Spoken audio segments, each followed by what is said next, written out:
सभी भक्तजनों को जय श्री कृष्ण। श्री कपिल भगवान बोले, हे माता जी, जिस समय प्रलय काल में शेष साई भगवान शेष सैया पर शयन करते हैं, उस समय सकाम गृहस्थ श्रमियों को प्राप्त होने वाले ये सब लोक भी लीन हो जाते हैं। जो विवेकी पुरुष अपने धर्मों का अर्थ और भोग विलास के लिए उपयोग नहीं करते, बल्कि भगवान की प्रसन्नता के लिए ही उनका पालन करते हैं, वे अनासक्त, प्रशांत, शुद्ध चित्त, निवृत्ति, धर्म परायण, ममता रहित और अहंकार शून्य पुरुष सब धर्म पालन रूप सत्व गुण के द्वारा सर्वथा शुद्ध चित्त हो जाते हैं।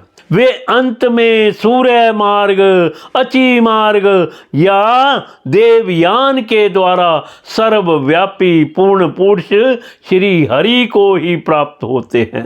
जो कार्य कारण रूप जगत के नियंता, संसार के उपादान कारण और उसकी उत्पत्ति, पालन एवं संहार करने वाले हैं, जो लोग परमात्मा दृष्टि से हिरण्य गर्भ की उपासना करते हैं, वे दो परार्थ में होने वाले ब्रह्मा जी के प्रलय पर्यंत उनके सत्यालोक में ही रहते हैं। जिस समय देवता आदि से श्रेष्ठ ब्रह्मा जी अपने दीर्घार्ध काल के अधिकार को भोग कर पृथ्वी, जल, अग्नि, वायु, आकाश, मन, इंद्रियां, उनके विषय, शब्द आदि और अहंकार आदि के सहित संपूर्ण विश्व का संहार करने की इच्छा से त्रिगुणात्मिका प्रकृति के साथ एक रूप होकर निर्विशेष परमात्मा में लीन हो जाते हैं। उस समय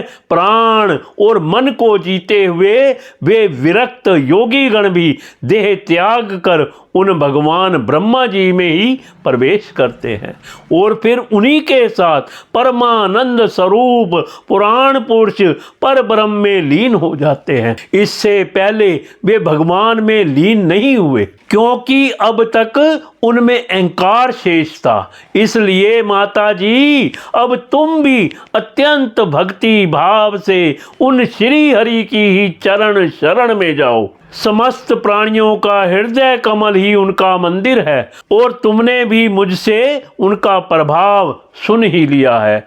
वेद गर्भ ब्रह्मा जी भी जो समस्त स्थावर जंगम प्राणियों के आदिकरण हैं, मरीचि आदि ऋषियों, योगेश्वरों, सनकादिकों तथा योग पर्वत के सिद्धों के सहित निष्काम कर्म के द्वारा आदि पुरुष श्रेष्ठ सगुण ब्रह्म को प्राप्त होकर भी भेद दृष्टि और कर्तव्याभिमान के कारण भगवत इच्छा से जब सर्ग काल उपस्थित होता है, तब काल रूप ईश्वर की प्रेरणा से गुणों में क्षोभ होने पर फिर पूर्ववर्त प्रकट हो जाते हैं। इसी प्रकार पूर्वोक्त ऋषिगण भी अपने अपने कर्मानुसार ब्रह्मलोक के ऐश्वर्य को भोग कर भगवत इच्छा से गुणों में क्षोभ होने पर पुनः इस लोक में आ जाते हैं। जिनका चित्त इस लोक में आसक्त है और जो कर्मों में श्रद्धा रखते हैं, वे वेद में कहे हुए काम्य और नित्य कर्मों का सांगोपांग अनुष्ठान करने में ही लगे रहते हैं। उनकी बुद्धि रजोगुण की अधिकता के कारण कुंठित रहती है, हृदय में कामनाओं का जाल फैला रहता है और इंद्रियां उनके वश में नहीं होती। बस अपने घरों में ही आसक्त होकर वे नित्य प्रति पितरों की पूजा में लगे रहते हैं। ये लोग अर्थ, धर्म और काम के ही परायण होते हैं।